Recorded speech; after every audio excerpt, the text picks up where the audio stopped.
Good morning, everybody. My name is Narendra Mohan, and we are very fortunate to have Professor Alok Kumar from New York. He's a professor in physics to tell us about what we should all know, but we don't know. So, it's very fortunate for us to have somebody like Professor Alok Kumar telling us what we can be proud of. And Professor Kumar has written many books, and the book that I'm familiar with is this, Sciences of Ancient Hindu. And so I read that, and it was quite an eye opener. So with that brief introduction, Professor Kumar, please, the podium is yours, and tell us whatever you wish to tell us. Thank you, Mohanji, and thank you to all viewers for attending this lecture. It is my privilege to share my experiences with you, and hopefully I will learn something meaningful from all of you. I'm going to share my email address at some stage, and you should feel comfortable in writing to me. I'm one of those people perhaps who has nothing else to do in life. So I love those emails. So if I mess it up somewhere, let me know. If you have any suggestion, let me know. And at some stage, I am going to get you involved where I'll ask you to help me out because I'm a writer.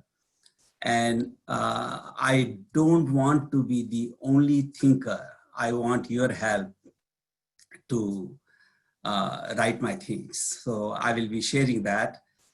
I came to America some 40 years ago, and my father did not want me to come. But I wanted to see the world. So I said, Dad, I called him Pitaji. Pitaji, you have to allow me to leave the country. So he said that, okay, promise me a few things.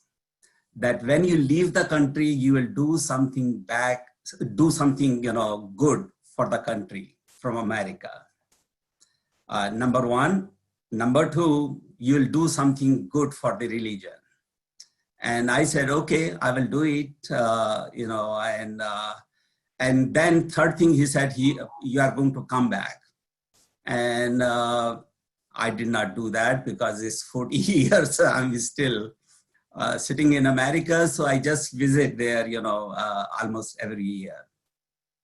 So because of my promise, I wanted to write a book for Hindu religion. And that's how I started writing this book, Sciences of the Ancient Hindus. And when I was writing that book, I realized that most of the accounts written by other writers on this topic, they were sort of ignored, saying that, okay, these people have their own agenda and it's not truth. So I decided that, okay, I'm going to do something where I'm going to, if India was a great civilization, if Hindu religion was a great religion, then not only Indians, even the foreigners must have written something about it. So I decided that I'm going to read the ancient literature of Greece, Egypt,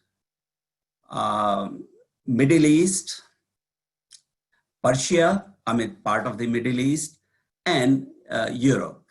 And that's what I did. And based on that, I decided, I wrote this book, Sciences of the Ancient Hindus. It took me about 3 or 4 decades to write that. And once I received the reaction of the readers, there were many nights I cried out of joy. It was so nice that, people liked it. And once I realized that I can write a book, I ended up writing many more. And I will share about it in the, in the next few minutes.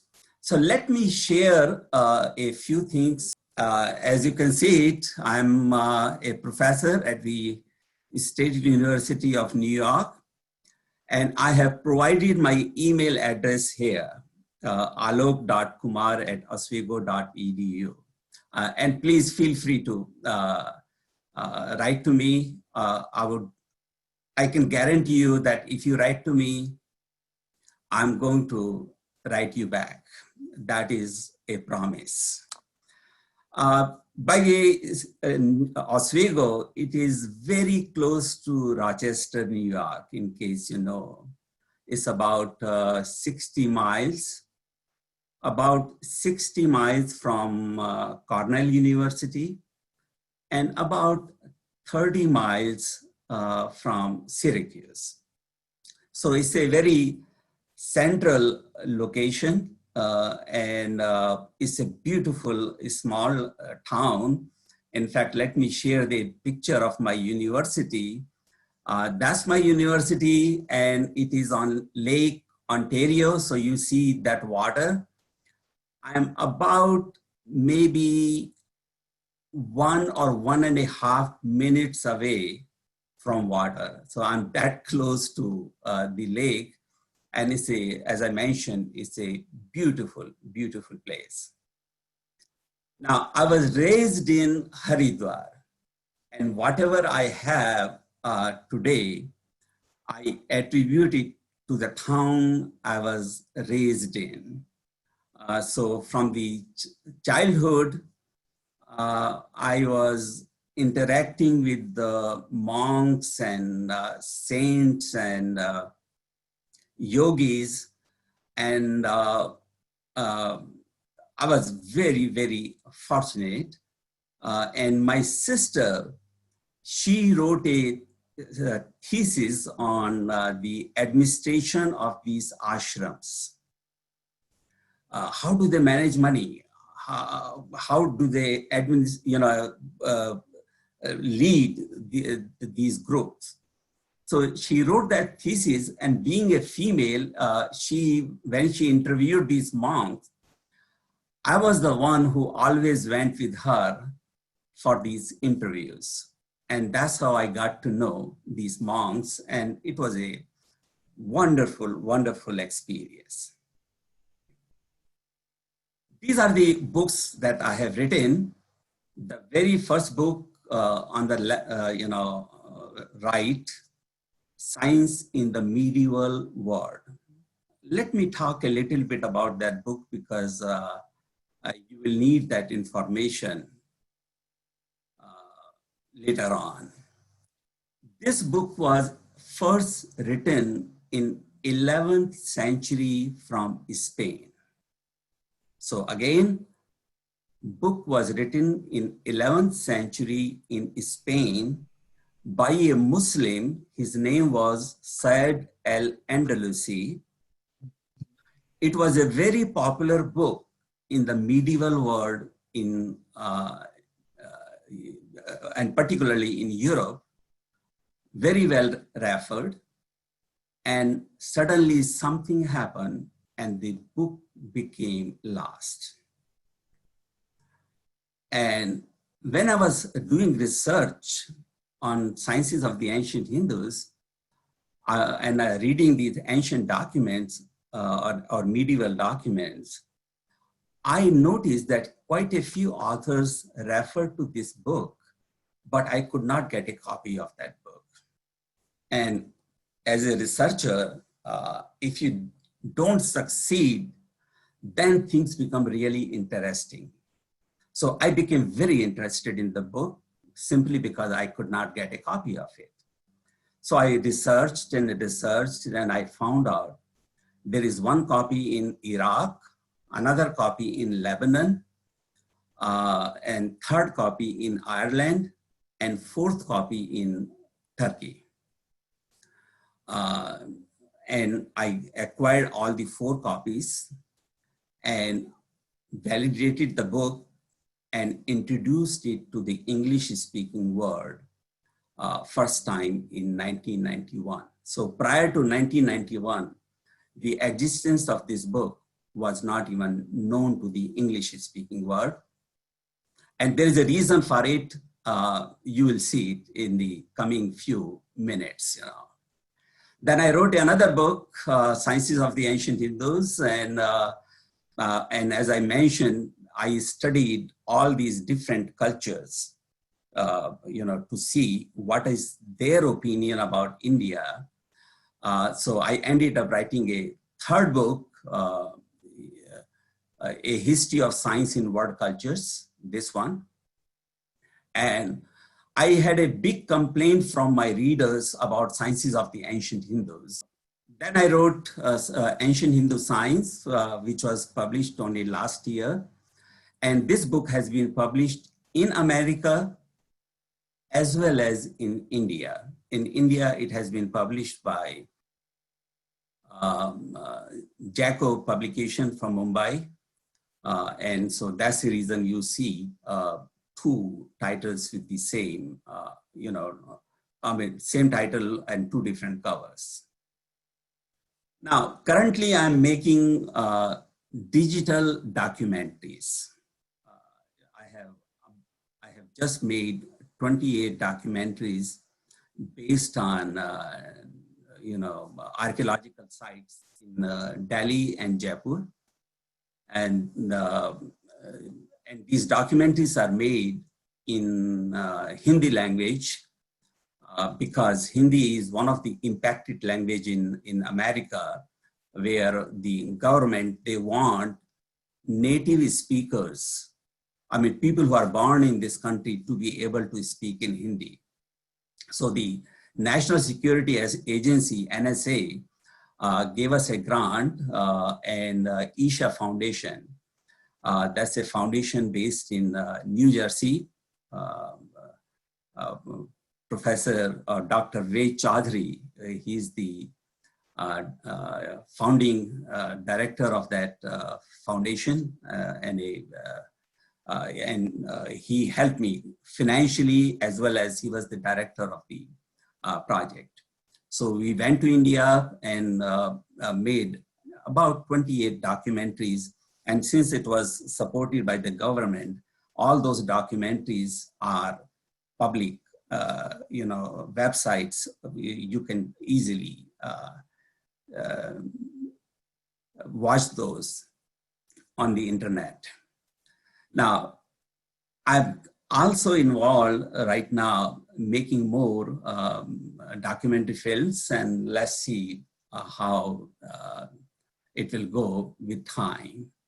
And I'm also writing another book where I'm going to share the India's contribution to the golden age of Islam, because Islam, the moment the religion started, very soon after that, they came in contact with India, and the Indian sciences went to Arabia, and from there to rest of the world. And I'm going to share all that, little bit about that in this lecture also.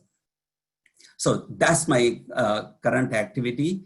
And by the way, talking of this activity, I would love to see if all temples, like a temple of Minnesota, if they can get involved in small projects like this, that is meaningful to India or America or humanity or Hindu religion.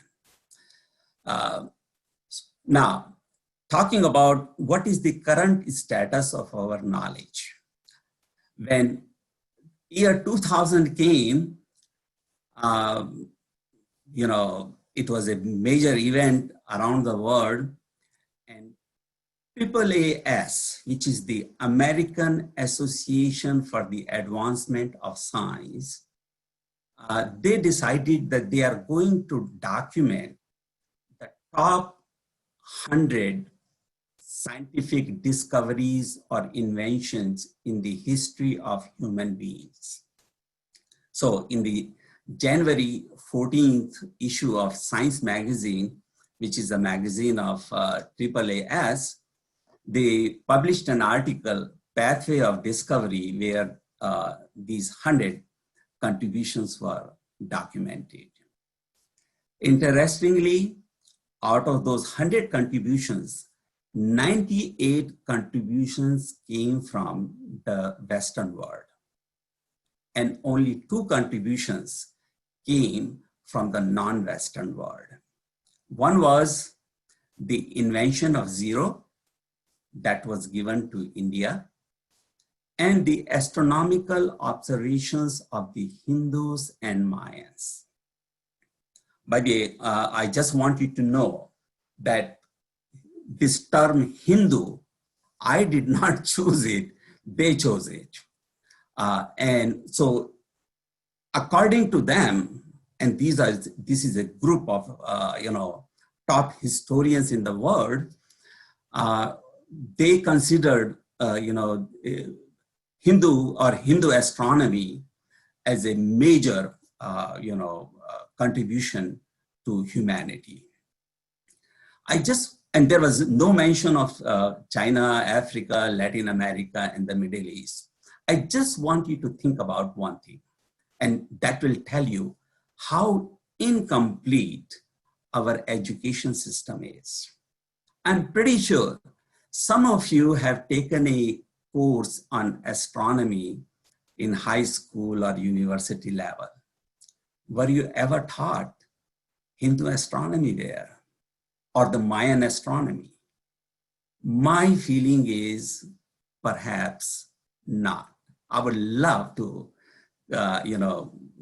go to Minnesota and ask all of you to see, if anybody studied that. My feeling is your answer is going to be perhaps no.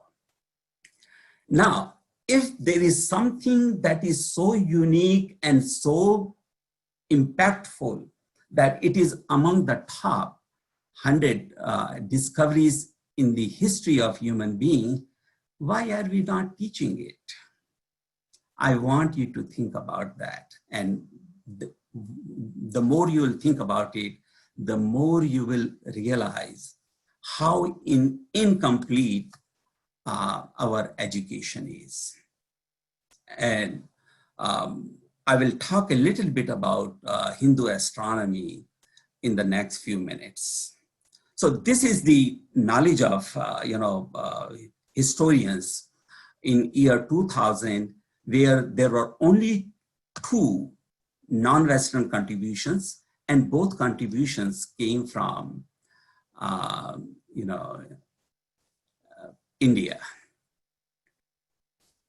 Now, this is the European knowledge in 11th century. As I mentioned to you, that I published this book, Science in the Medieval World. And in that book, the author, Saad al-Andalusi, he decided that he is going to document a global history of science. Because most authors, they wrote either about Islamic sciences or about Greek sciences.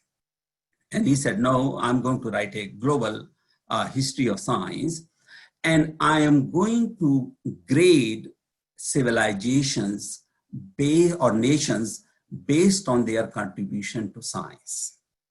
And this is what he concluded. The first nation to have cultivated science is Hind. And again, Hind is not the word I chose. It is the word which Saad al-Andalusi chose. And I have to say a few more things about the original author in 11th century. He was a Muslim. He was a judge whose job was to implement Sharia laws on Spanish population. As you know, Spain was controlled by the Muslims at one time in the 11th century. So he was a judge, a very powerful man. So here is a Muslim writing that Hind is the first nation to have cultivated science. It's a powerful nation with a large population and a rich kingdom. Hind is known for the wisdom of its people. So again, Hindus are known for wisdom in the European mind. And over many centuries, all the kings of the past have recognized the ability of the Hindus in all branches of knowledge. So this is what Europeans knew in 11th century. Now, let me share a few more things, and I'm sure you will like that. The Hindus, as known to all nations for many centuries, are the essence of wisdom, the source of fairness and objectivity, and they are the people of sublime pensiveness, universal epilogues, and useful and rare inventions. So let me talk about this slide. First thing is, he's saying that Hindus are known for wisdom. This is known to all nations for many centuries. Means it was a common knowledge. How come it is not a common knowledge today? That's a very interesting question. They are known for source of fairness and objectivity. Sublime pensiveness means very thoughtful. And the most important thing is universal epilogues. Means when they write their moral stories, they are universal in nature. Hindus, in Hindu books, it never says that you become Hindu or Sanatan Dharma or whatever term you want to use, then you will escape from all the atrocities and all the problems. It's like, if you join a particular religion, then you will go to heaven and all these things, and God will forgive you, and you will be the saved one. Those kind of things were never written in Hindu literature ever. In Hindu literature, they defined rules, and those rules were applicable in the same way for everyone, whether you are a Hindu or a non-Hindu. And that is, a very unique feature of Hindu religion, where they did not have a two set of rules, one for the Hindus and one for the non-Hindus. It never happened in the history of India. But all the other major religions that or in many other religions, it has happened. Now, also, the last thing is that Hindus are known for rare inventions. Now, the issue is, what are those rare inventions? Because we are never taught about those in our books. So in this lecture, you will learn a little bit about those rare inventions. Now, first thing is, science evolves out of human necessities. So there are quite a few other things that play a very important role in the growth of science. So it is fair to analyze Hindu traditions. And so let me just discuss a little bit about Hindu traditions that will tell you why that society was ripe for rare inventions. Number one, the power of questioning. I'm sure I was just told by Narendra Mohanji and Arun Bhargava that there was there were quite a few lectures about Gita. Now, Gita is a dialogue between Lord Krishna or Krishna Bhagwanji and Arjun, and where Arjun asked Lord Krishna questions, and Krishna did not say that, listen, I'm telling you, therefore you do it. He had to answer. The reason is Hindus by nature, we are seekers, seekers of knowledge. So our actions are based on knowledge. Those are not based on faith. In Hindu religion, we hardly ever push for, emphasize faith. Unlike many other religions, we allow people to ask questions. In fact, that's what I want to do. In case you have any question at any stage, you should feel very comfortable in asking me, and I would be happy to, answer those questions. And I love those interactions. Of course, it is Arunji who will be controlling it. So just convince him somehow. So Gita, that's, basically shows the power of questioning. The same way, many other Upanishads like Chandogya Upanishads and so on, and I will be discussing those in a few minutes. This questioning is very important, and let me go and discuss these one by one. Rationality is emphasized in Hindu religion and not faith. This is how things are in Hindu religion, and therefore we had to come up with answers.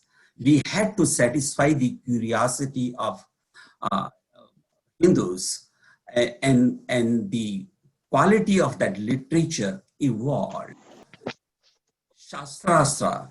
By the way, there are quite a few examples. I have just mentioned about Gita, but there is a whole Upanishad, Krishna Upanishad, in Hindu religion. So asking question is very, very common thing. And these days, Jaggi Vasudev, I do not know if you know him, Sadhguru, he is on video practically every day with a new video. And all he does is he answers questions. So that's a very powerful thing.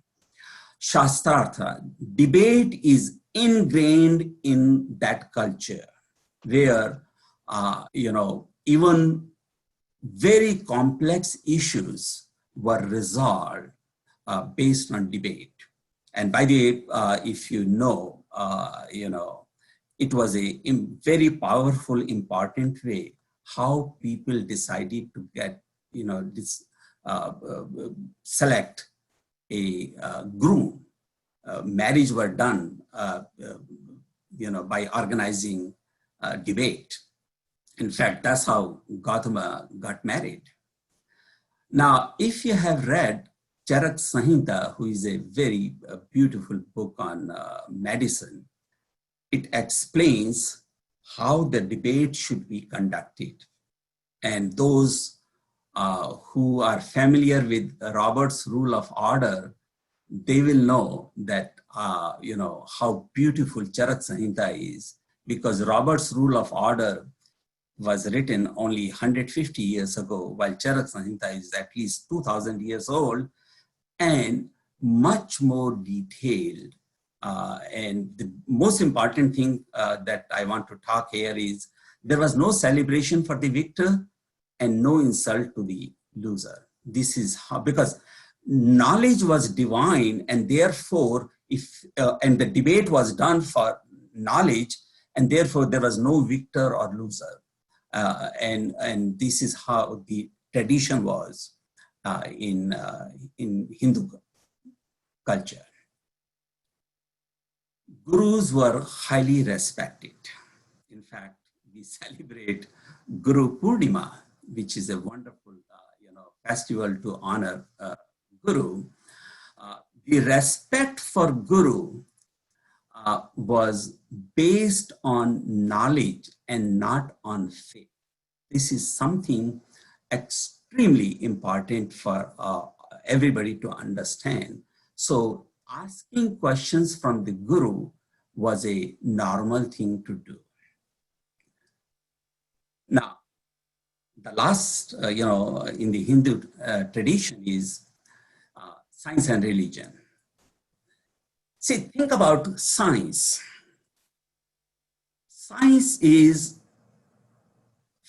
very important for prosperity because it provides us material benefits. So science is for human being. Religion is for human being. Therefore, religion and science should be hand in hand, and that's the way it was in Hindu tradition. There was never a conflict between science and religion. In fact, science was a part of religion, and something perhaps I will discuss it in the coming minutes. So this is a very unique feature. No Galileo was imprisoned in India. No Bruno was ever killed. No, priest issued a fatwa saying that this is wrong, and whether it's the theory of evolution or whatever, those things did not happen. In contrast, the disciplines of astronomy, mathematics, chemistry, physics, yoga, medicine, these were practiced to meet the needs of religion as well as to fulfill natural curiosity. This is something very unique, and I'm going to give you some examples of these in the next few slides. For example, when Aryabhatta, I'm pretty sure you must have heard the name Aryabhatta, who was a great astronomer in the 5th century. When he wrote his book, Aryabhatiya, in that book, in the very first chapter, he had 10 verses. That means Das Gitika, as it says here. And in that, he's saying, whosoever will know these verses, Das Gitika Sutra, which describes the movement of the earth and the planets in the sphere of constellation, asterism means constellation, passes through the path of the planets and reaches higher Brahma God, means you achieve moksha. Now, I want you to look at this verse. First thing is, he's saying that if you know astronomy, you can achieve moksha. But equally important is, he's saying the movements of the earth. Movements is in plural, and earth, it means earth was not stationary in Aryabhatta's model. Something we are talking about 5th century here, and by the way, Copernicus, I think, came in 17th century. Kannada, when he wrote his Vaisheshika Sutra, he said, if you learn Vaisheshika Sutra, which is basically, physics and many other disciplines, you achieve moksha. And the same thing is written by many Agni Purana and so on. Now, there is a misconception in the among human beings that science and religion are separate. This is the charter of the Royal Society of London, which is such a prestigious organization. And in that charter, this is what they say, that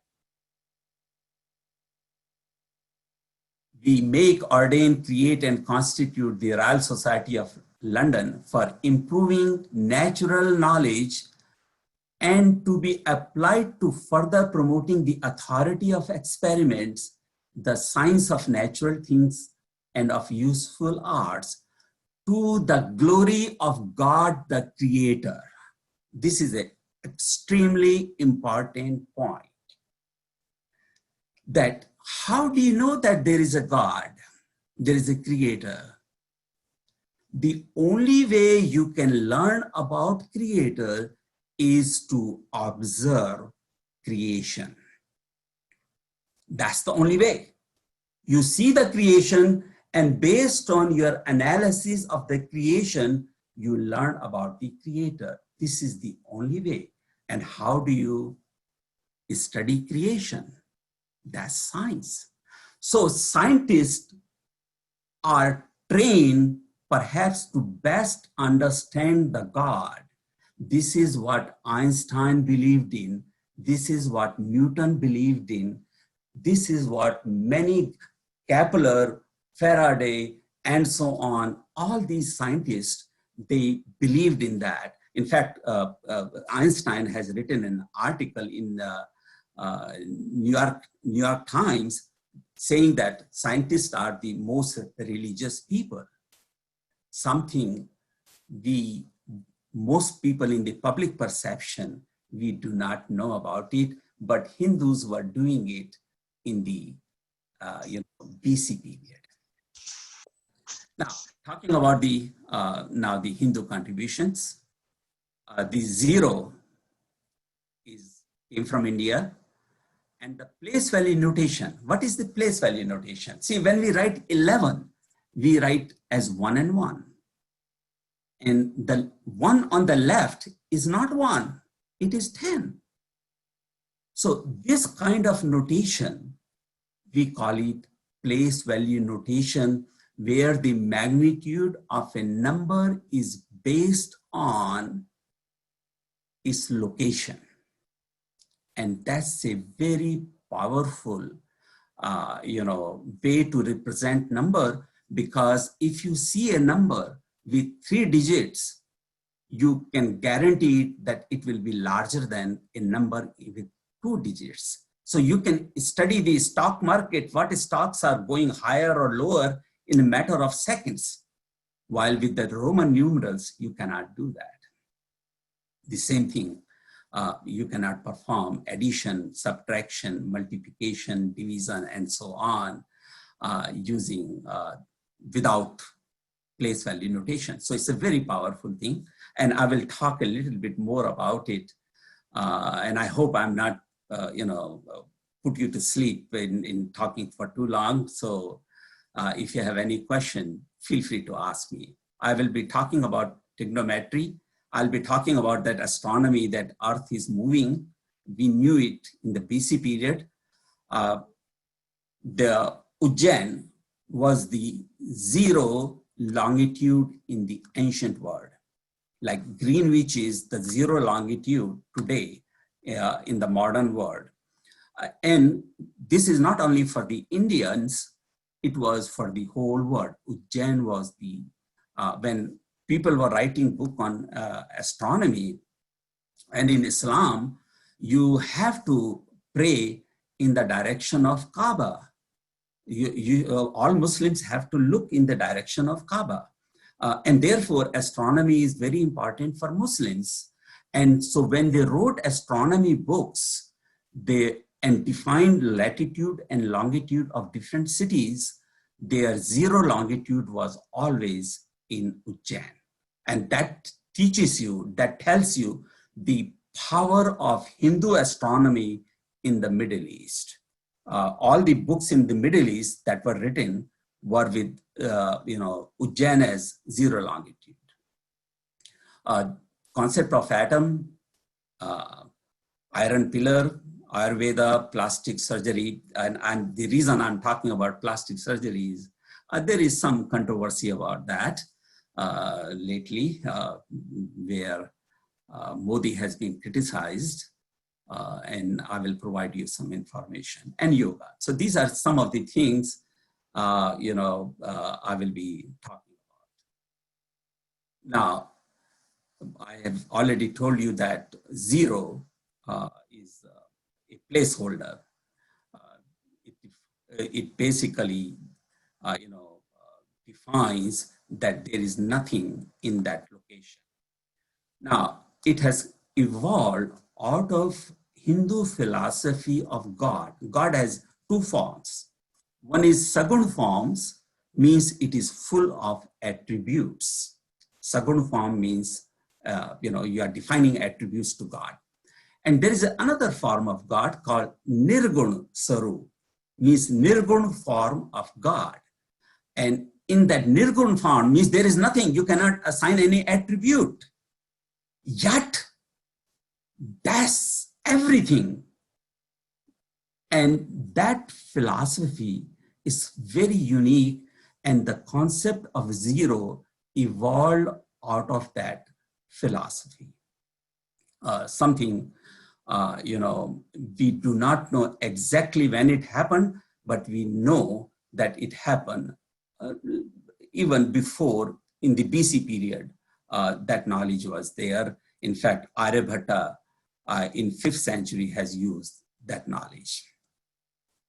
Now, this is very interesting. I want to go to the last point here. In India, for zero, we use the term shunya. Shunya means nothing. When Indians decided to teach this concept to Arabs,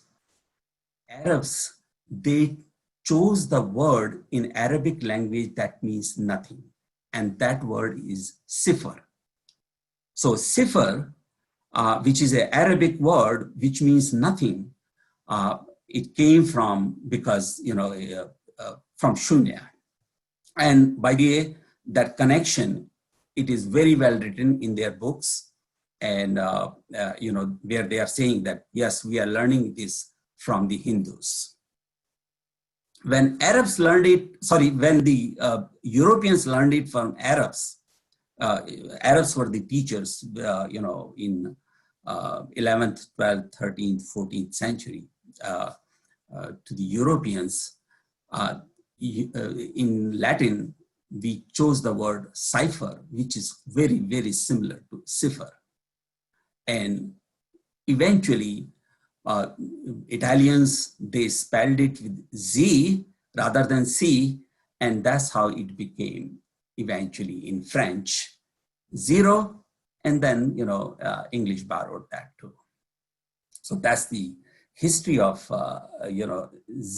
zero, where you can see the culture of the Hindus, the culture of the Muslims, the culture of the Christians. They are all, playing a role here. And I would love to see that knowledge, shared at the elementary school level everywhere in America, or for that matter, in the whole world, because that will tell us that, the contribution, science by nature is multicultural. It will be so easy to unite people if we have a common history, something unfortunately we have not done, which is a sad situation. Now, I think I have talked about it, this place value notation, where the location of the number, it defines the magnitude. And the European Renaissance happened because of the mathematical revolution in Europe. And that mathematical revolution happened because the Indian knowledge, means the Hindu knowledge, was introduced to Europe by the Arabs. And that's part of the reason. It's a very interesting fact. If you read European books, these numerals were called Hindu numerals. In 14th century, something happened, and they were called Arabic numerals. And from 14th century till 19th century, they were called Arabic numerals. In 19th century, again, something happened, and they are today called Hindu Arabic numeral. And that's the history of those numerals. But if you go to the Middle East and pick any medieval or ancient book, they are always called Hindu numeral. By the way, when Copernicus wrote his book, he said, I'm discarding Roman mathematics and simply because it's too slow. So Copernicus, he admitted. And by the way, anytime you are basically following a system from some other culture, it's a problem. So that happened. When the Indian knowledge came to the Middle East and to Europe, Middle Eastern people were saying that if you are really a patriot, you should not be using Hindu numerals. Decrees were issued. In Frankfurt, in Germany, decree was issued, don't use this. In Italy, decree was issued that don't use these numerals. Yet today, the whole world is using Hindu numerals. So here is a quotation from Severus Sebald, who was a Syrian natural philosopher, and he wrote that I will omit all the discussions of the science of the Hindus, a people not the same as Syrians, their subtle discoveries in the science of astronomy. Remember, the AAAS was talking about astronomy. Discoveries which are more ingenious than that of the Greeks. Means he's saying that Indians or Hindus are better than the Greeks. And the Babylonians means Middle East. And then he is saying their valuable method of calculation means Hindu mathematics. I wish only to say that this computation is done by means of 9 signs. If those who believe because they speak Greek that they have reached the limits of science should know that these things, and they would be convinced that there are also others, means Hindus, who know something. So this is a very powerful statement. And by the way, you must be wondering, what are these 9 signs? It's interesting, 0 was not considered to be a number because it was nothing. So 1, 2, 3, you go all the way to 9. So these were called the 9 numerals, not 10 numerals. So this is coming from the Middle East. Here is another statement coming from Italy. Leonardo Fibonacci, the father of modern mathematics from Italy. He wrote in 12th century, and this is what he's writing. The art of 9 Indian figures, the introduction and knowledge of the arts pleased me so much that I'm going to Egypt, Syria, Greece, Sicily, Provence, which is France, to learn it. So here is Leonardo Fibonacci, the father of European mathematics. He was going to these cultures to learn about Hindu mathematics, and he wrote a whole book about Hindu mathematics. That book is Liber Abaci, and it's available, is translated into English also, and these statements that I'm talking about, they are documented there. And the Fibonacci number, this is a very powerful number in mathematics. Even that number, I can safely say that Hindus knew that.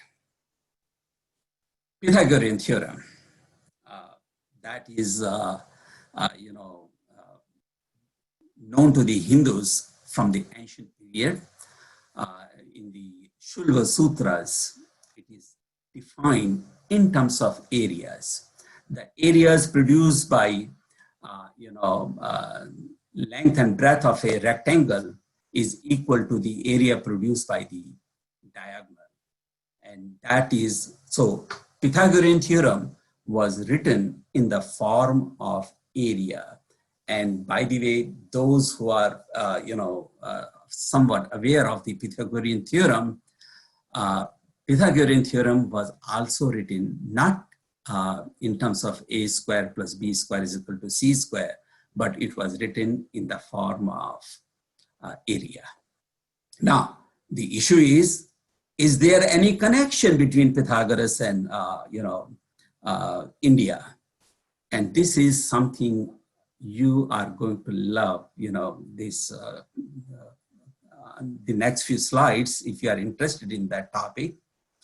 And since I'm running short of time, I'm going to skip a few slides.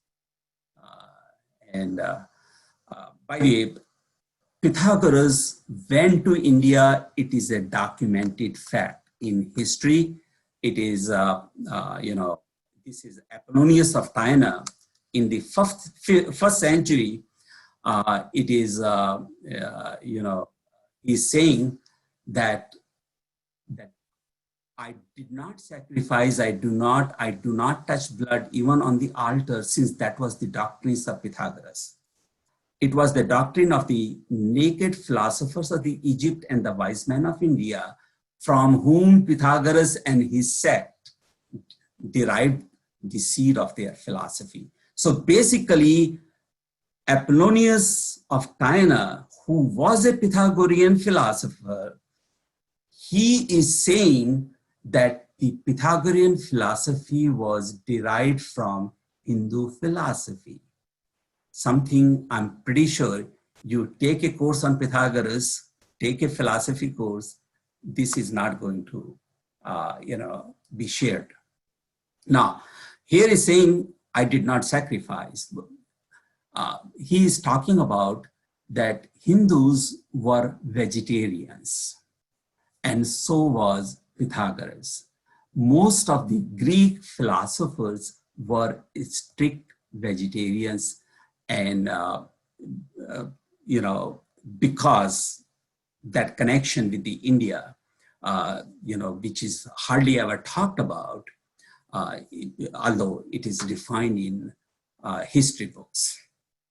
Now, Clement of Alexandria, who lived in Egypt, he's writing, Pythagoras learned the philosophy from his interactions with these Brahmins. I mean, there is no confusion about it. It's so explicitly written by Clement of Alexandria. And Clement of Alexandria is a very popular author. I'm not talking about any remote person, or who is not very well known. Apollonius, Clement of Alexandria, Eusebius, these are all very powerful people in Greek philosophy. Pythagoras studied under the Brahmins. Again, it says very clearly. Now, the last thing that I want to share about Pythagoras is a statement from Voltaire. Voltaire, a French guy who studied the history of science to a great depth and wrote about it. He's saying, Pythagoras the gymnophist may alone serve an incontestable proof that true science was cultivated in India. It is even more probable that Pythagoras learned the properties of right angle triangle from the Indians, the invention of which was afterward ascribed to him. So there is very little confusion about it in the mind of Voltaire that Pythagorean theorem came from India. In knowledge which is taught in the elementary school, but hardly ever, India is not mentioned. And if you mention India, kids are going to ask you, what is India? Suddenly you have a way to globalize your young mind. And we are missing that opportunity big time. And there, I think as much as we can criticize the West, we have to look inward also and see why we have not been able to accomplish that. Now, trigonometry. And I just want to share a very interesting story. And that story is, Why do we call sine theta, which is perpendicular divided by hypotenuse, why do we call it sine? And that's a very interesting story. In India, with Aryabhatta, that operation was called Jaya. So Jaya was the term used by the Hindus to define sine. When Arabs learned it, they chose a word which was very similar to Jaya, and that was Jade. So in the Middle East, this operation was called Jade. I'm pretty sure those who are from the Hindi-speaking belt in India, they know that Jade means pocket in the Arabic language, because that's the term we use it even today in India for pocket. We use the term Jade. The word in Latin for pocket is sinus. So when Europeans learned it, they literally chose a word, pocket, in Latin, sinus, and then they shortened it, sine, and sin, but they didn't want to call it sin because that word has different meaning and it's not very good. So they decided to call it sine, and that means every time you are saying sine theta, you are saying pocket theta. It just does not make sense, yet we all do it. We have been doing it for the last 300 years. And that's, I find it truly, remarkable story that if you teach it in a trigonometry book, this knowledge is so common that it is practically in every encyclopedia, every single dictionary. Pick up your book, dictionary and see this word. And if it doesn't say the origin is in, the Middle East and India, trash that dictionary. Is no good. That's how it is, It's a fairly well, anything that I'm talking here, there is no controversy about it. Everything is very well established. Now, this is a statement coming from Aryabhatta. As a man in a boat going forward sees the stationary object moving backward, just so in Sri Lanka, a man sees the stationary stars moving backward, exactly toward the west. Now, the issue is, why Sri Lanka? Very important point is, it is the closest point near the equator. So if you are very near the equator, you will see all the stars are moving toward west. That's how the sun is. Sun is going from east to west. Why?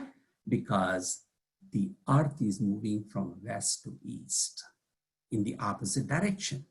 And what can be more clearer than this statement? They are even using an analogy of a boatman to describe that it is the earth that is moving, not the stars. I find it remarkable that still with these kind of explicit statements, Aryabhatta is not mentioned in basic astronomy course, but I can guarantee you that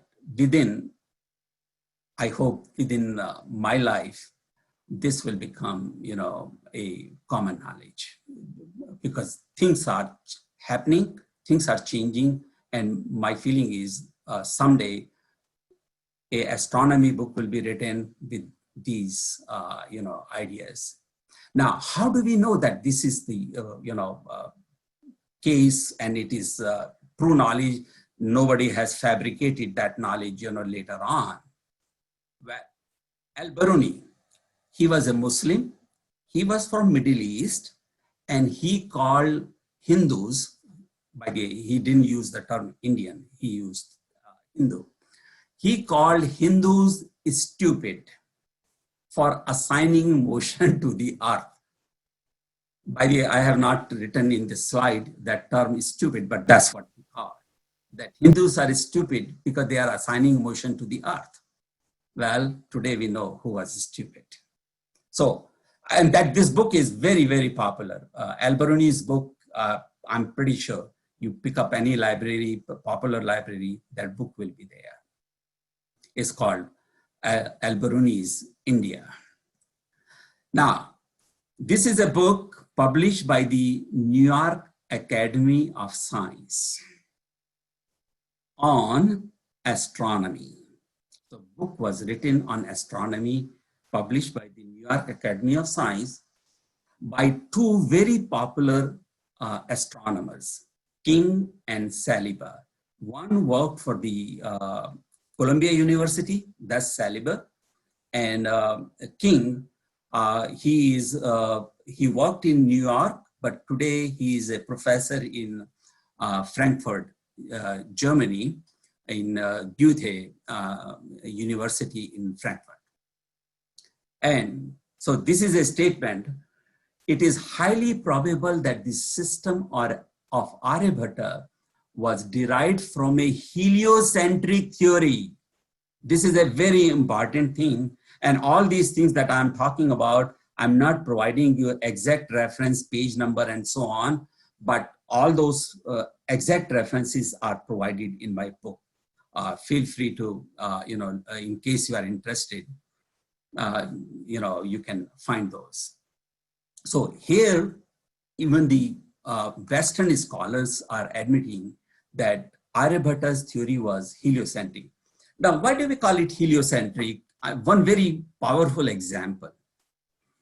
If you are living in a geocentric system, then the period of sun, which takes 1 year, the period of Mercury, and the period of Venus will be the same, because these are the two are inner planets and the star, sun, at the center.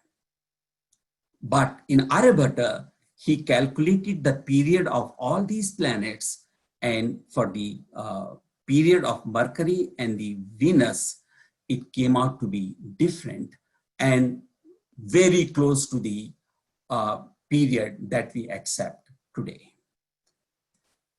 Another book written by,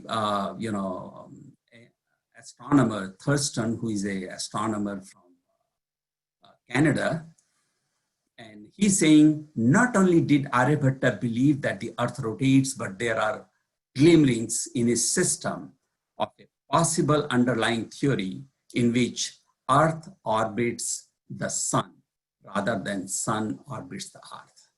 This is such a powerful information, and yet not taught in basic astronomy courses. This is what Aryabhata is saying about the earth.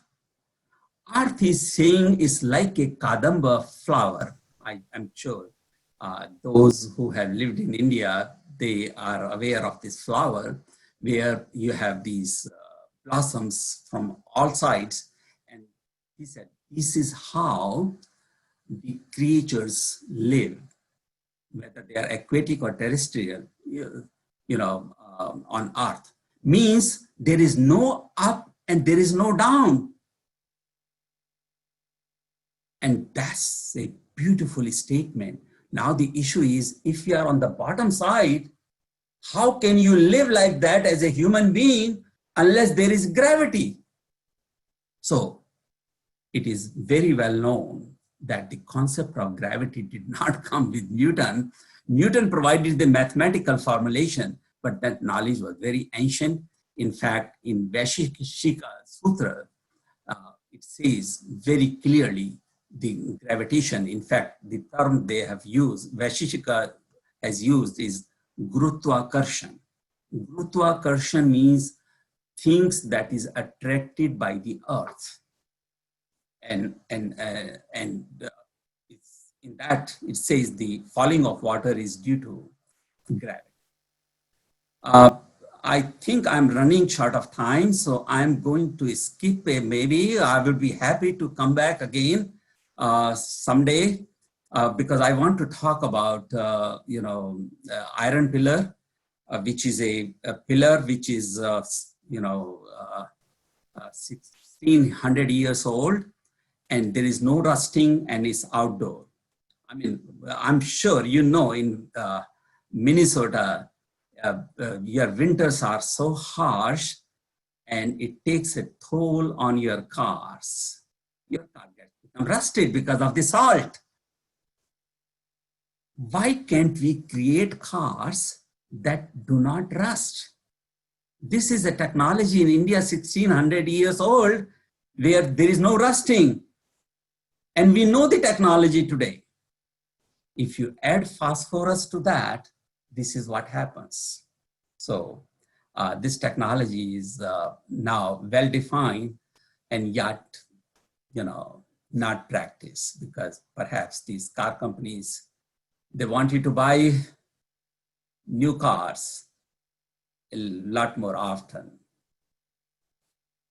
By the way, to give you an idea how famous Indian steel was, when Porus lost to Alexander the Great, and Alexander the Great gave back his kingdom, Porus was really obliged and he gave them lots of pearls, lots of gems, but the most important item was 6,000 pounds of steel was given to Alexander, something he could not have in Greece. So Indian steel was #1 in the world. The word for steel in Persia or in the Middle East is called Falade Hind, means the steel coming from India. So this is, this process is very ancient. And, I have described a lot more about it in my book, Plastic Surgery. In plastic surgery, what we did was, if somebody did not have, had problem with nose, we cut the skin of the forehead. And then we did not cut this part and reversed it. And this is how artificial nose was constructed. If you recall, Lakshman, he cut the nose of Supankha, Ravan's sister, and Ravan got it repaired. This is something, documented in the ancient books. So this process was very ancient. Now the issue is, why do we call plastic surgery? The reason we call it plastic surgery is not because we are using plastic there. There is no silicone involved here. The reason we call it plastic surgery is because it was called rhinoplasty. Rhino means nose, plasty means to shape up. So because we were using this procedure to shape up nose, we called it rhinoplasty, and from there the term plastic surgery has evolved. And this knowledge was known to the Hindus, in Shushruta Samhita, and I have provided the exact reference in my book. This process is very well explained, and not only for nose, but even for the earlobes. If because if if you made committed a crime, then sometimes the punishment was that your nose or earlobes were cut to show the whole world that you made a mistake. And so this repair of nose and earlobes, it has been there for, time immemorial. And these are not my words. I will share it with you. But before that, this is a book on plastic surgery written by Maxwell Maltz, who is saying that this process was so common that many Westerns thought every time they saw a tilak or bindi on a male or female, they thought that they have done this operation. And they are trying to conceal it. They are, and also, by the Tipu Sultan, he when he was ruling, how that I'm just basically sharing how that knowledge came to Europe, because if you know about Tycho Brahe, who was an astronomer in Europe, he had a metal nose because Europeans could not repair nose. And so Tipu Sultan, he was fighting against the British, and he found 4 Indian soldiers who were assisting the British. So he caught them, and as a punishment, in place of killing them, he cut their nose. And one guy, his name was Kovasji, his nose was cut, and within a year, he repaired that nose. And that process took 25 days. And at that time, because he was an employee of the British learned it. And they first published in 1794 in their magazine, in Madras Gazette, and this second one in 1794, but both were published from India.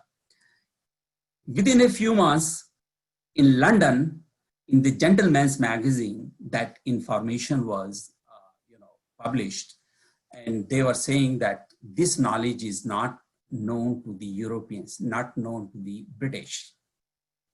Now, obviously, this was a very big thing, and British wanted to learn it. So therefore, the very first book that was written in England, it was written by J.C. Carpio, who was the first plastic surgeon in London. In 1816, he published this book. And in that book, he's saying that this is done by this process is Indian. And the most interesting part, I hope you love it, in India, this was done by the Kumhars, Kumas. Those people who are the brick makers or the potters, they were good enough to do plastic surgery in India. Even today, for many dental procedures, those Kumhars or the plastic surgery, they perform these procedures. Now, he's again writing in early 19th century that we know this practice in India is from the time immemorial, and there is no contribution to any other, culture there. It is Hindu who did it. So, this knowledge is basically well established that plastic surgery came from India, and it's interesting that this is a knowledge at least 200 years old, and even today, Indian historians are criticizing Modi for sharing that knowledge. I'm not trying to promote Modi here, so please, I don't want to get involved in politics, but I'm just saying it because it was a news item, something published in New York Times about that. I'm going to, by the way, stop because I'm running short of time. Chess was invented in India and so many other things, but it says something I will talk on some other. Because I keep hearing this question most of the times, and science and religion, how are they connected in the Vedic period? And I also keep hearing that they were never separate, and they were always looked at a very holistic view. I just wanted your guidance. Okay, I think the thing that I would like to talk about is there is an Upanishad called Chandogya Upanishad. in which Narada, Maharishi Devrishi Narad, he wanted to know how to achieve moksha, which is liberation. And he went to Sanat Kumar and said, listen, I want to achieve moksha, liberation. Teach me, how can I achieve moksha? So Sanat Kumar, being a good teacher, he said, listen, how can I teach you how to achieve moksha unless I know what you already know? So tell me what you already know. So he asked, Narada to tell him what he already knows. And in the list of things that Narada talked about, astronomy, mathematics were in that list because they were considered to be a tool to achieve liberation. So in Hindu tradition, science and religion, they have never been separated. And in science, you have to be rational.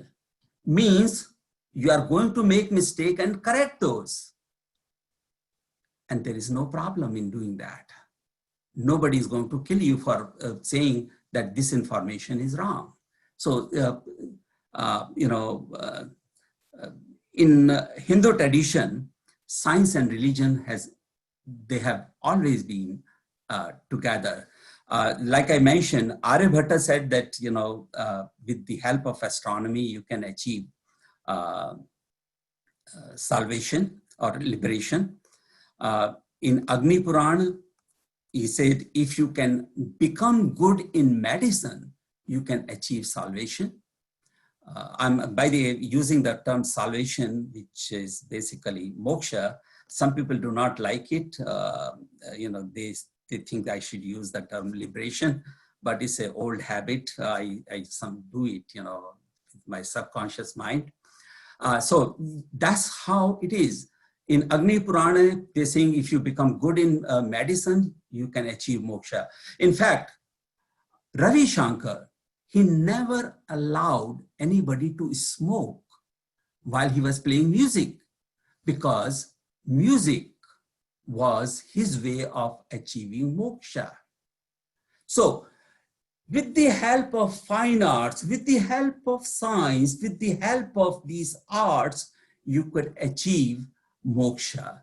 Science was bound to prosper in Hindu tradition, and that's what indeed happened. Now, I can ask a question. Sure. This is Dr. Balani. I enjoyed your talk. Sorry for not being there all the time because of the hospital. Why is it India does not have, like we have in the US, the New England Journal of Medicine? England has the Lancet, and we have a very reliable journal, something like that, so that all these things can be well documented for public to be able to see.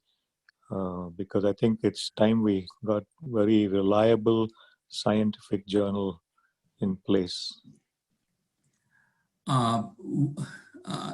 Let me try to understand. I think you are saying that why don't we have good journals in India? Just like the New England Journal of Medicine, which everybody quotes and everybody relies. Yeah. Europe. Okay, thank you. By the way, it's a very good question. And, in India, we have a low self-esteem to some extent. We believe that in order for us to become good, we have to establish ourselves on the global level, rather than at the Indian level. And that has been the practice. Most of the Indian scientists, when they do some good research, they hardly ever publish in India. They publish it in the West, which has lots of benefits, but there are some problems also, as you have mentioned. This is a failure of not people, but it's a failure of government policies.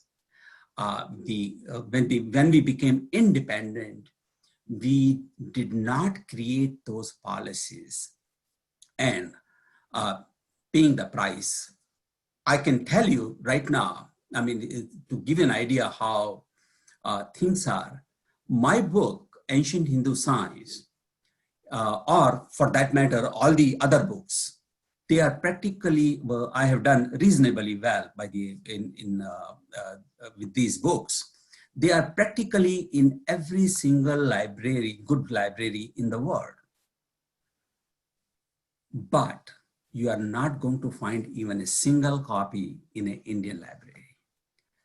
As of right now, there is not a single copy in any library. Even the book that says India is #1 in science and technology, that book, I took my, bought a few copies from the publisher.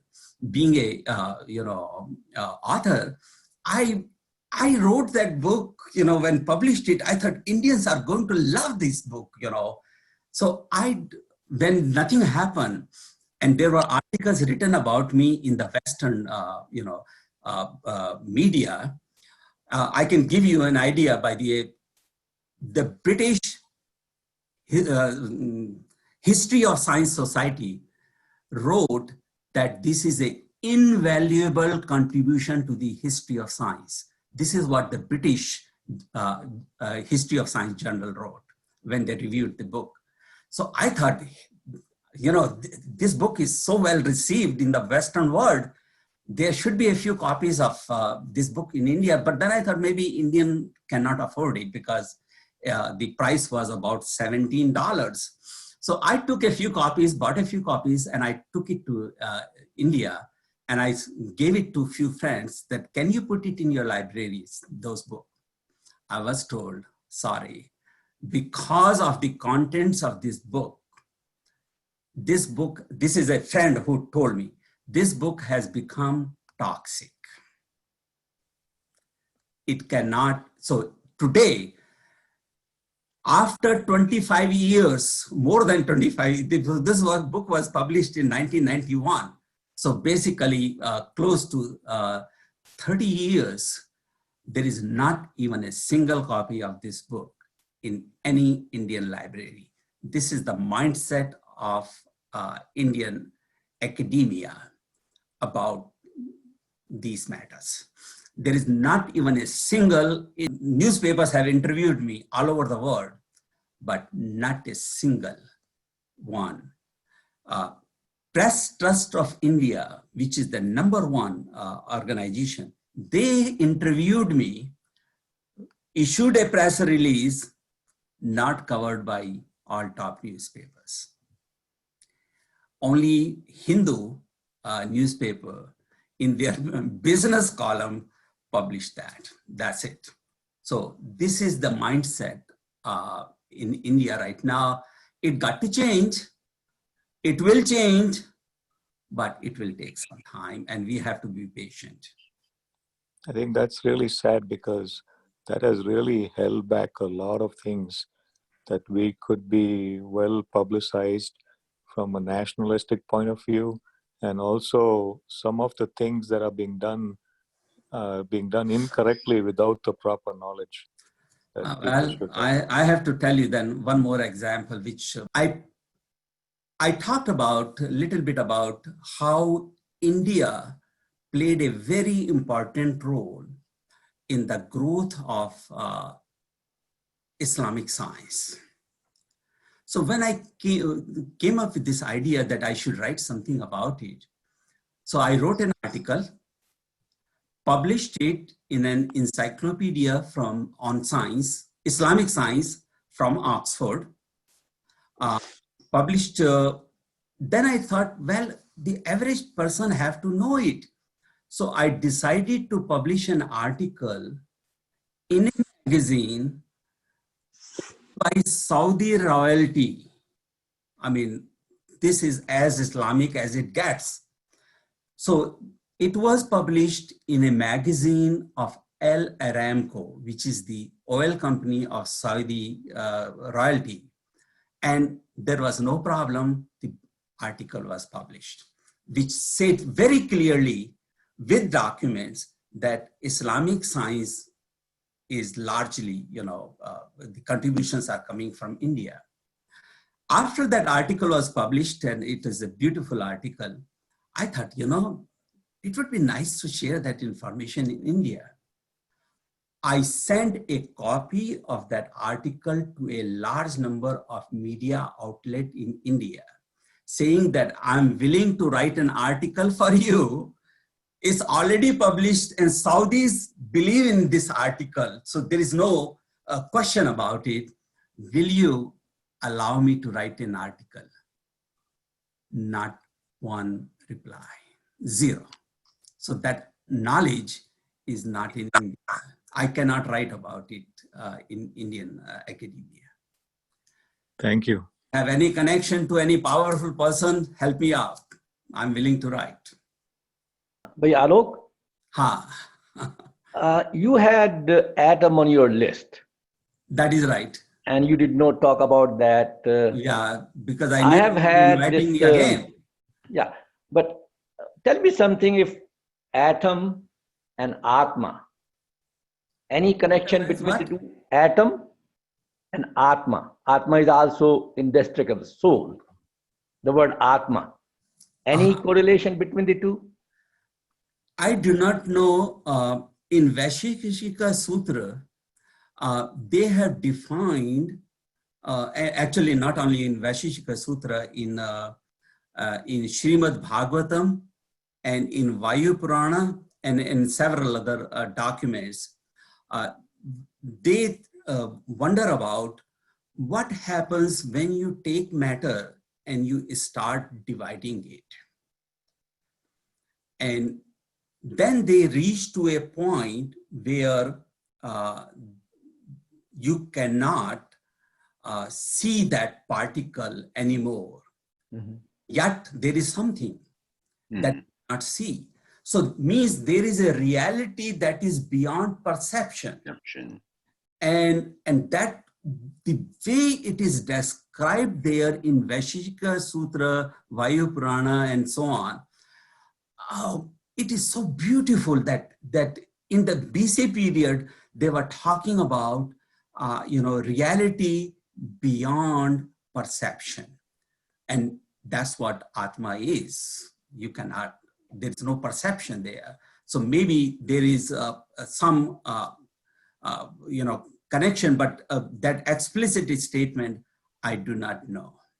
All right. What I know is they are talking about, reality beyond perception. Thank you. I actually have one comment and one question. On the question of atom and Atma, that's complicated because atom is a Greek word and Atma is a Sanskrit derived word. So one might not look for a sound-based connection. The conceptual connection is beautiful, but the actual words might be quite unrelated.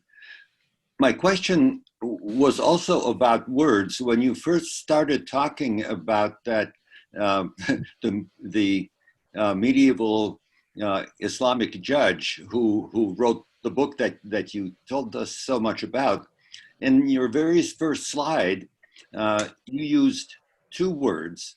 In one sentence, you used the word Hind, and in another sentence, you used the word Hindu.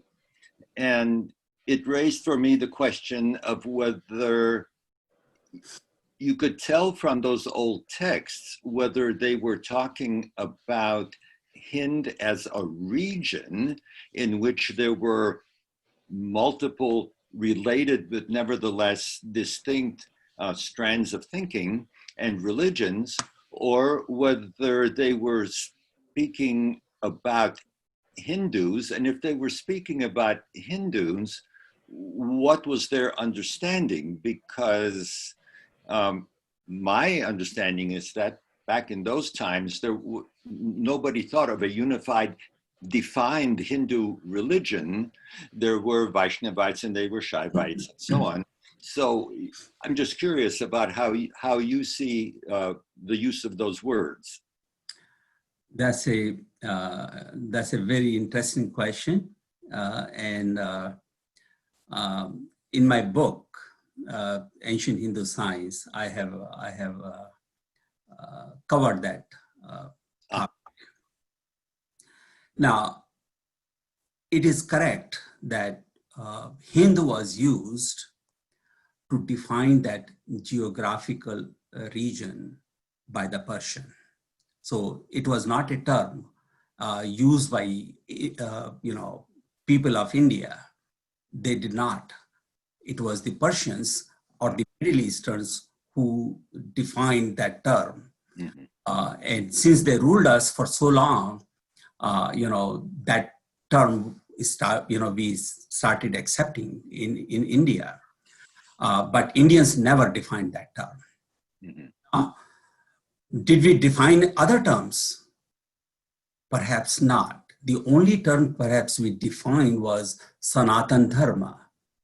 That's it, But however, even in India, when they ask you about religion in the official document, they say Hindu, Muslim, these are the categories. These categories were defined much later by the British because they wanted to divide India. Otherwise, even the Muslims were called Hindus. People who lived in Hind were called Hindus. So even today in the Islamic, Middle East, people of India are known as Hindus.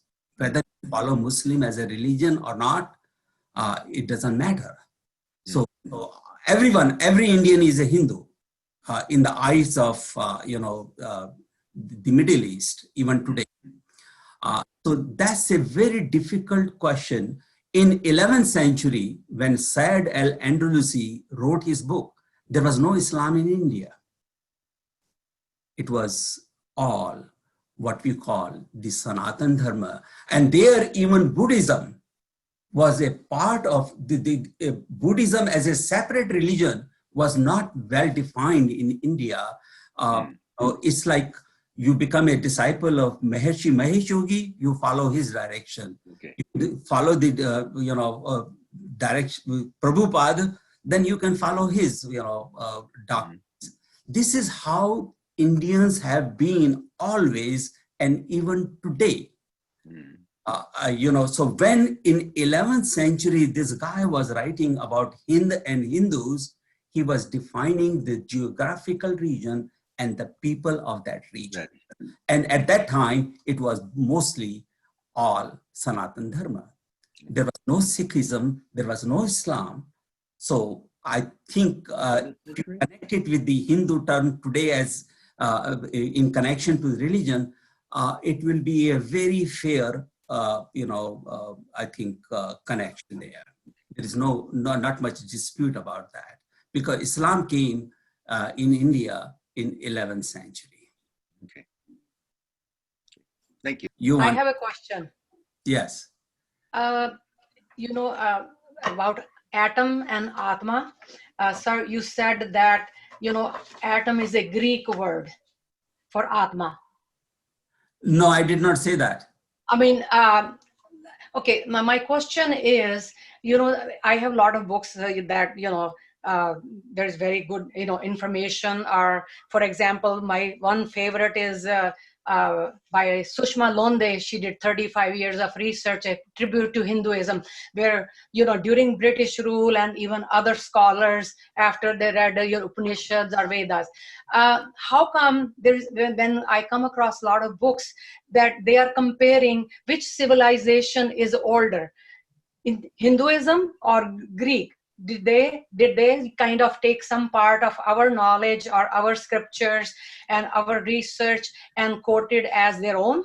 That's my question. Okay. Thank you. I'm so happy that you have read so many books, and you mentioned one author. I know her very well, and she's a very good author. I'm happy that you know so much about it, but the way you are talking, you have not read the best book. That's written by me.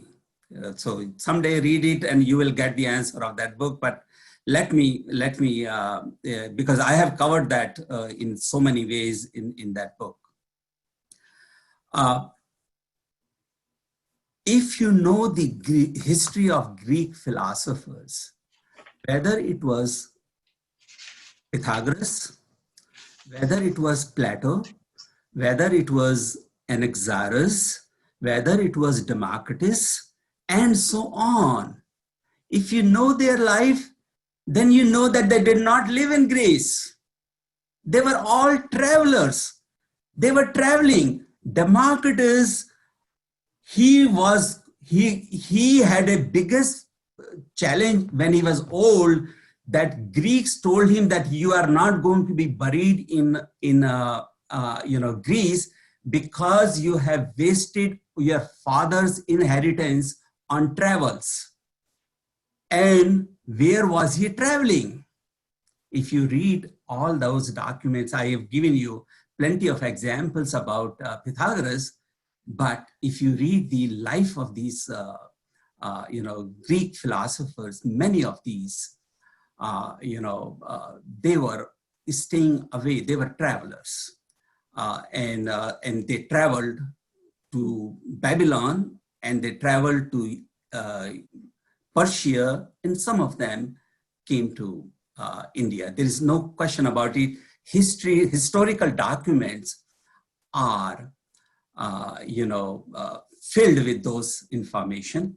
And I want to say one more thing because I want to put it on record. By the way, the size of Greece today is comparable to the size of Florida. And if you consider the ancient Greece also, where they captured other territories, still it was a very small land. And every single scientific thought that we talk about, its origin is always in Greece, most of the time. So basically, indirectly, what we are saying is everything that we need to know is coming from a source that is comparable to the size of Florida, or add a few more states, to that. Does it make sense? It doesn't. Yet, do we raise objection to that, ask questions about it? No. And as a result, there is a lot of misunderstandings.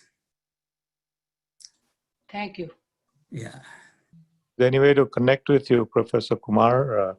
I gave my email address in the beginning. Okay. Feel free to contact me. And I love, interact. If you feel that you want to see those remaining slides, or if you feel, I should talk about anything, something similar related, I would be happy to come back. Mohanji knows how to contact me. And I must say that this is something, perhaps you may not know. So I have to share that.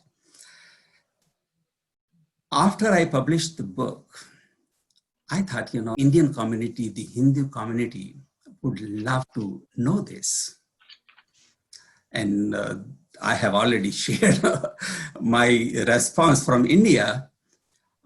Then I thought, okay, well, if people in India are not, that let me write to 100 Hindu temples and see maybe somebody would be interested, and I'm willing to give free lecture because I have reached an age and I have lived most of my life in poverty. So therefore now poverty doesn't have a meaning for me. It has been a very good life and I'm very happy man. And so I don't need to make money out of lectures. So I said, I'm going to give a free lecture if you invite me, as long as you cover my, expenses. I have to take a flight, and I didn't want to take flight from my own expenses. This is the situation, So I would be happy to, this is the very first lecture I'm giving that belongs to a Hindu temple. How happy I am. I'm so thankful to, because this is the reason why I wrote book. Because I wanted people of, India, or I wanted people of Hindu religion or people of any religion who, if they are interested in knowing the history of humanity, I'm providing a one specific example of that. This is what happened in India in connection to the rest of the world. So, it's such a pleasure for me to be here today. And thanks to Arunji, thanks to Mohanji, I'm so delighted. And if you need me anytime, I would be happy to give another lecture. For me, was a spectacularly good lecture. It's one of the finest such presentations I have ever heard from anybody. Thank you. Oh my God, that's an honor. We have to be friends now. I don't hear those kind of comments too often, Well, it's my truth. Yeah, so thank you so much. It's an honor to hear those kind of comments. Professor Kumar, I have a comment. I'd like to just say the same thing that our friend Johnny Polka just said. It's one of the finest lectures we have heard. And it's about time that we learn about our own tradition, not to be arrogant and boastful, but to appreciate who we are so we don't have that inferiority complex that you're talking about. Why you are not popular in India is because the inferiority complex that we have in ourselves, that we don't appreciate other Hindus, other Indians, right? Unless it's rubber stamped and given the seal of approval by the West, we don't appreciate. So I think, and also the point that I would like to say is that you made it very universal, that this knowledge doesn't only belong to Hindus. Any knowledge is universal, right? So that's a point you made very early on. So I'm really, really appreciative of what you did today here. And if you want to know more details about this pillar and metallurgy and all those things, we can read about your book, okay? That is so true. But those stories you told us today, they wouldn't have come through by reading those books. So we really appreciate that. And we will certainly take you up on your offer and, invite you as your schedule allows. So that's the only comments I have. And I think our president of our Hindu Society, Pooja ji, is here. And you want to say a few words? Yes. I want to make one comment before I hear Pooja ji. For sure. You mentioned that, knowledge is divine. And that concept in the Hindu tradition was so strong, so ingrained, that a large number of times they never wrote the name of the author. Because knowledge, how can you say that this is my knowledge, I'm creating that knowledge if knowledge is divine? And a large number of books in Hindu tradition, we do not know the authors. And that's part of this, this global nature, universal nature, that is so ingrained in the Hindu system. That's the reason they did not produce moral stories where there was one story for Hindus and second, result for the non-Hindus. It never happened. Yeah, Pooja ji, please. Yeah, well, first of all, thank you so much. Personally, I have very much been looking forward to your talk, and I am sure everyone here has enjoyed it thoroughly. I have a few comments to make before I have my closing remarks, but I think in today's day and age, whether it is school or whether it is applied science in our vocation as adults, we seldom know that much of this knowledge is as more ancient than we have learned. Your response to Dr. Belani's question about journals in India, that actually made me very sad, but it also made me realize that I think the more Indians move away from India, and I'm sure, I mean, everyone on this call here, the more we move away from India, the more we cherish our ancient origins. I've noticed that another really strong, comment I thought was, what I loved about your presentation is that Hindus are meant to ask questions and that we are encouraged to ask questions. There's a great power in questioning. What I particularly like about that is for the next generation, especially kids and teens and Indians that are born here, and for the continuation of Hinduism. Here in America, our kids, they are brought up to act and to believe only when things make sense to them. So when they're told that they can ask questions, it's a really powerful thing, because that's the only way Hinduism will prosper and will move to, into the next generation and beyond. So those are the only comments. But before we close, I just wanted to please everyone, if we can thank again Ned Mohanji and Arun Bhargavaji for arranging this. So thank you, both of you, very, very much. This was another spectacular talk. And everyone, if we could please put our hands together. I unmuted myself.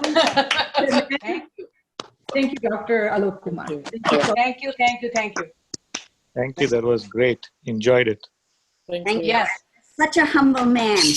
Thank you. Great Thank you knowledge. for your knowledge. Thank you.